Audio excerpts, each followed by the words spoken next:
Hey everybody, welcome back to another episode of the podcast Strikes Back. My name is George. You're listening to our review of Titans with the boys Connor. Hello. And Benny. Hey there. So about 2 months ago, our good friend Ben decided to watch a show called Titans. And, he said it was good. And then Connor and I proceeded to spit in his face and said, leave us alone. Ignored me as always. And then I was scrolling through Netflix and up popped Titans. So I decided to watch it and I got hooked. And then Connor, the domino effect continued, right to left to right, whichever way you're looking at the table.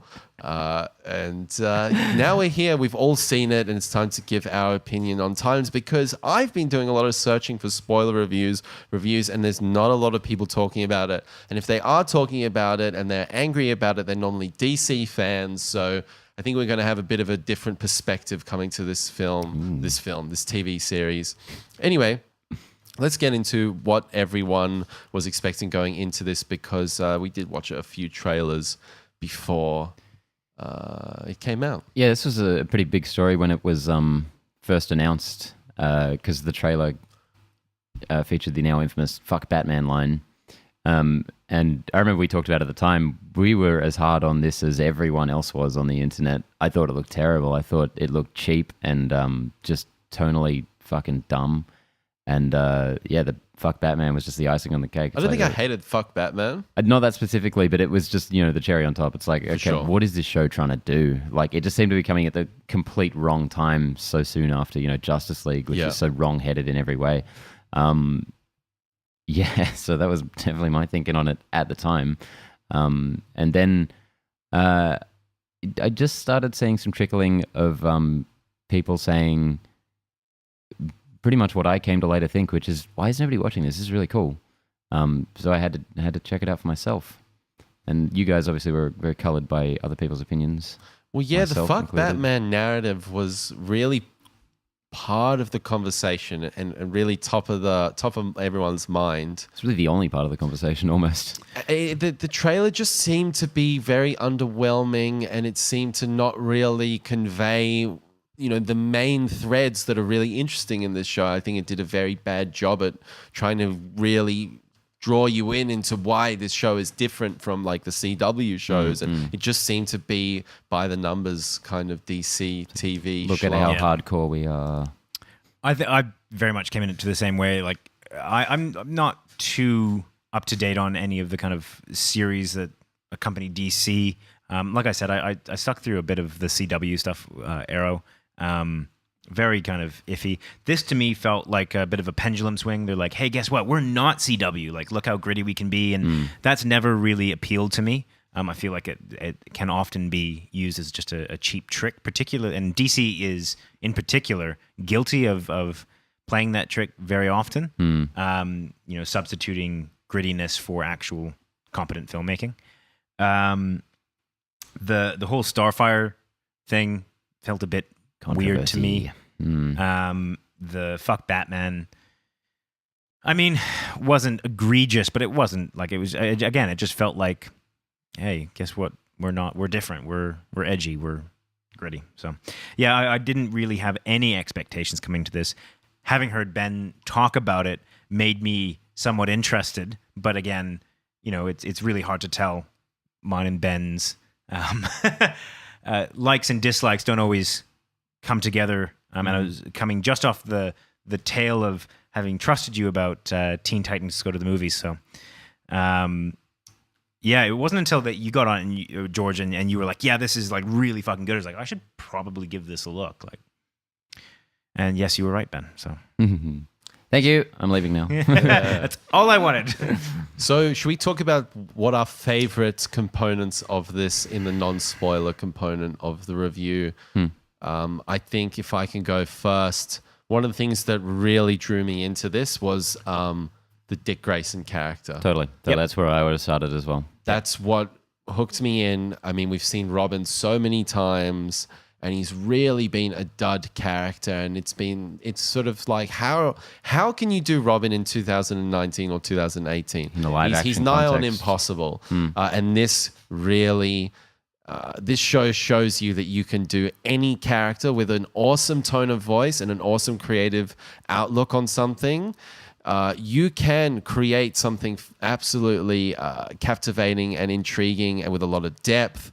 I just found him really, really fantastic. They do such a fantastic job of playing on the history of the character that we're all kind of aware of going in, about his relationship with Batman, and you know they set it up, you know, long after his Kid Wonder days, Boy Wonder, of being his partner, and you know they've had a huge falling out, and the show just kind of works on that angle all the way through. It's pretty engaging stuff. And Brenton Thwaites, who thought he had it in him? I mean, seriously, he's so good in the role. And I think that's kind of a key point with what you said. You said the Dick Grayson character. For me, it was what really brought me in was everything outside of the actual superhero aspect of it. You know, his struggle to put that away.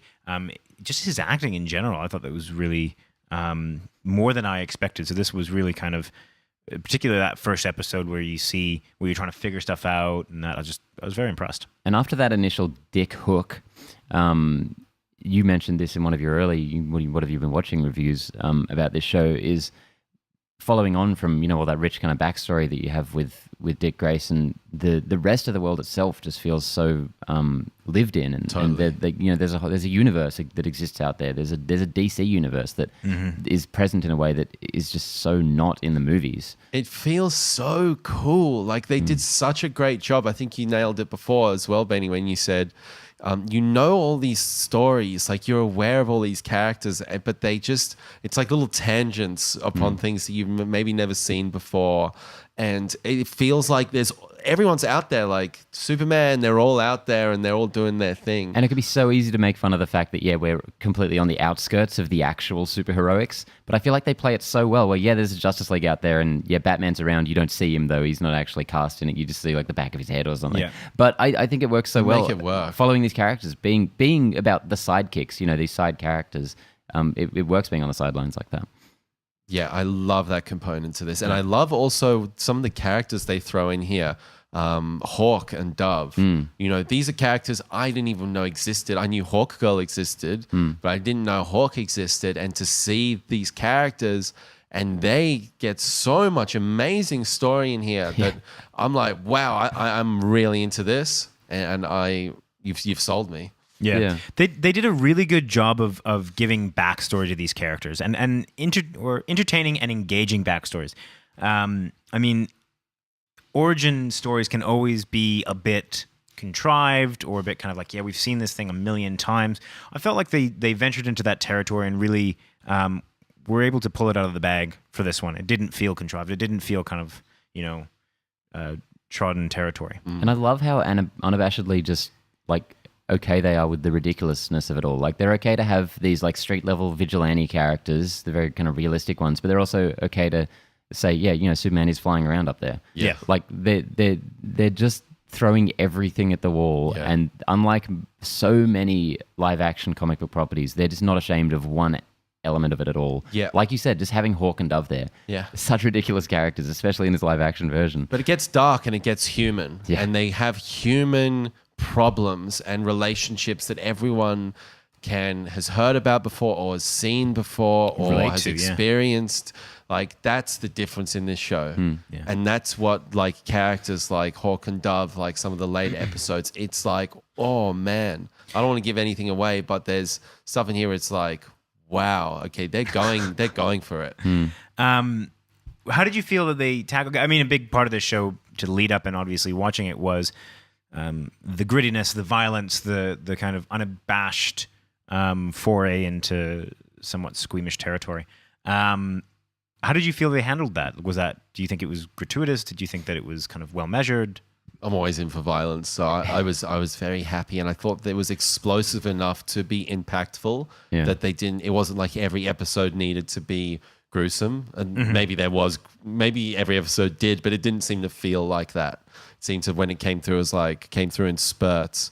And it was a nice counteraction to like, you know, crazy green hair of Beast Boy, you know, when he kills somebody and, you know, it's intense. It's so much more extreme than I would have thought that I wanted, but in the context of the show, I thought it worked fantastically. It doesn't feel as I said, gratuitous. It felt like it was just measured enough. I feel like that's this world. Yeah, Like, that's the world and these characters it was enough are to living give in. you a bit of a oh shit, like this isn't, they're not kind of shying away from some of the more brutal areas.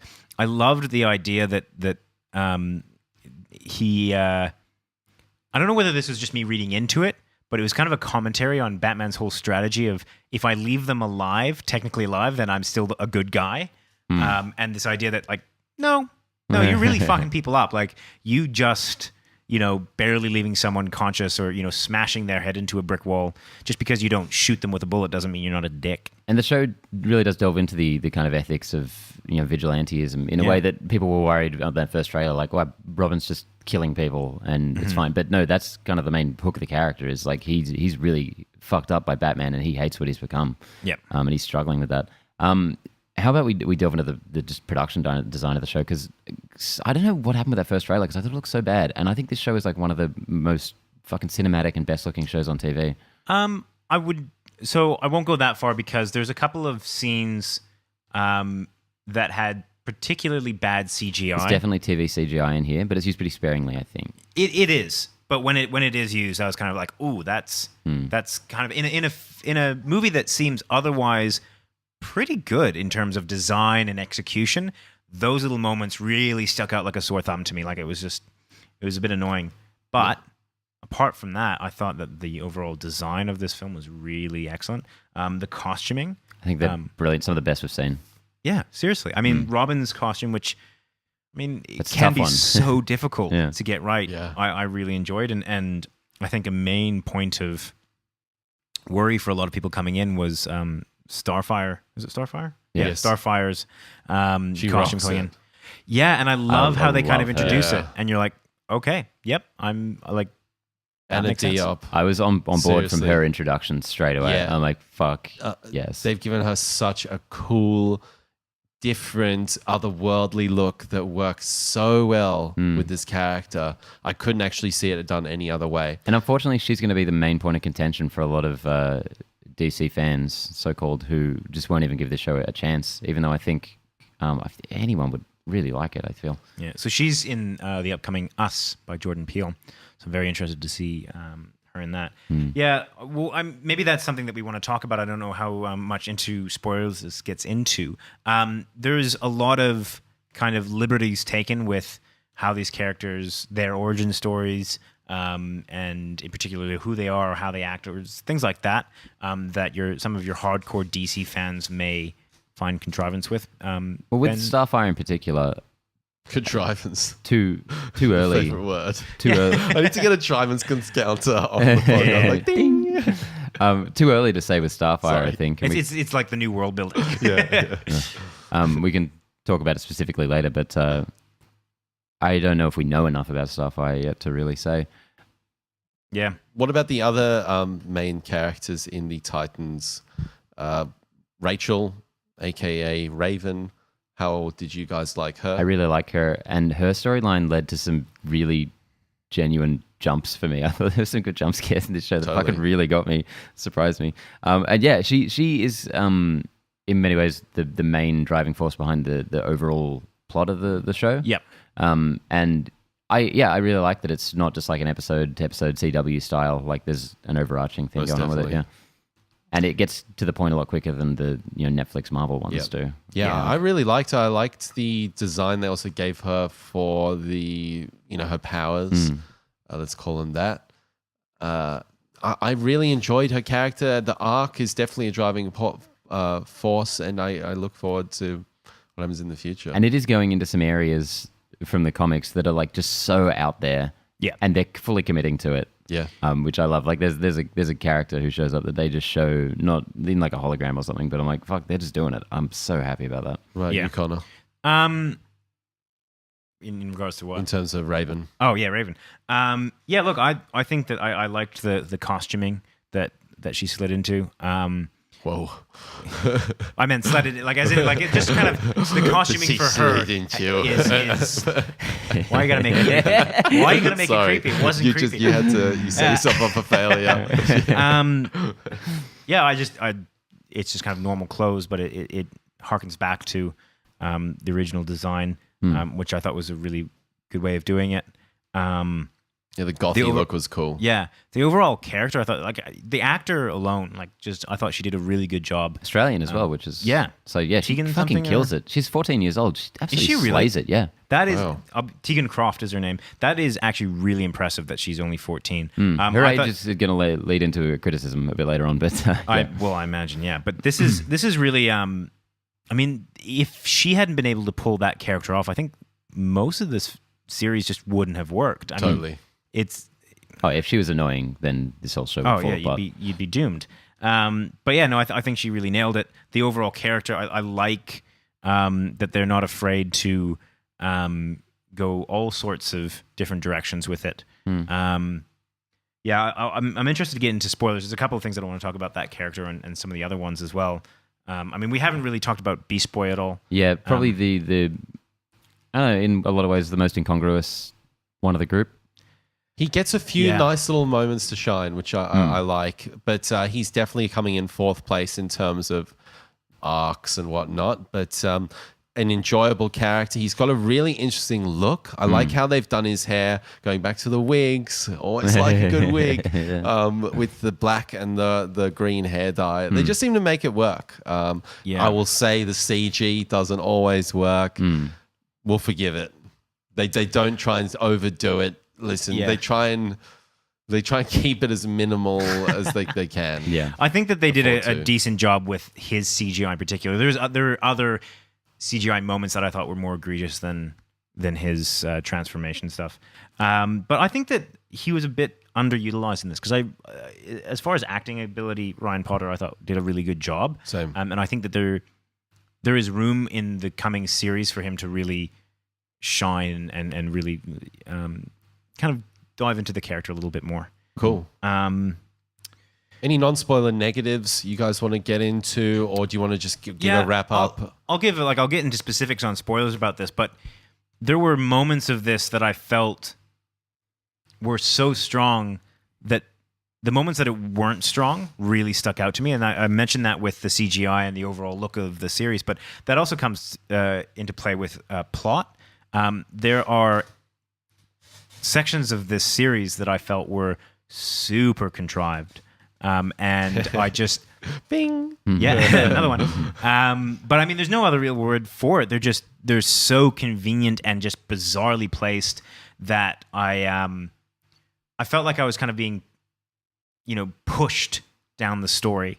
There just didn't seem to be any kind of natural congruity between some of the scenes or just kind of plot points of this series. So, and again, I'll get into a little bit more specifics. I think there's one episode in particular that I found to be one of the main culprits. But yeah, apart from that, overly positive on the plot and the general direction, I think that there was far more strength in the individual characters than there was in the overall plot. Yeah, sure. So I can agree with you. I can see what you're saying there. I hope that they kind of, if they can just tighten up the plot a little bit for season 2, I'll be really, really on board.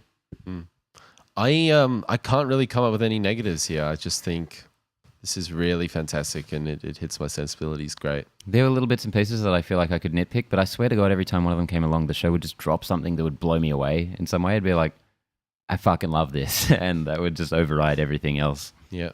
And I think those elements wherein maybe the characters are stronger than the plot. I don't want to say anything that'll give anything away, but I think once the season ends, it works, and you understand what they're trying to do, and you understand where they're trying to go. Anyway, let's give a final recommendation wrap up before getting into spoilers. I highly recommend this. Go check it out. Like, as we've said, the world building and the fact that this feels so expansive. The references, it's such a cool comic book property. It feels like a comic book. Like, it feels like there's a couple cities over, there's some other shit going on with another bunch of characters. It really is an awesome show. I look forward to season 2, which has been announced. Go check it out. Yeah, I completely on the same page. If you like any of these comic book TV shows, I feel like you have to give this a go because it's better than most of them. I already like this more than pretty much everything Marvel did on Netflix, because even if those are better in a lot of ways, some of them, this just doesn't have that same level of fucking shame that those shows have, where Daredevil gets his costume in the last episode and then gets rid of it a couple of seasons later. It's like, this just commits to the comic bookness of it all. And it's not, I love that. It's got far more pace than that. Like, Yeah, there's and just like, superheroes exist. Yeah, and Yeah. there's Let's no really just... Yeah. there's no, it's the devil of Hell's Kitchen. It's like, no, if this with that version of that, it would just be, everyone calls him Daredevil all the time. Yeah. because that's just who he is. Like, just I love that.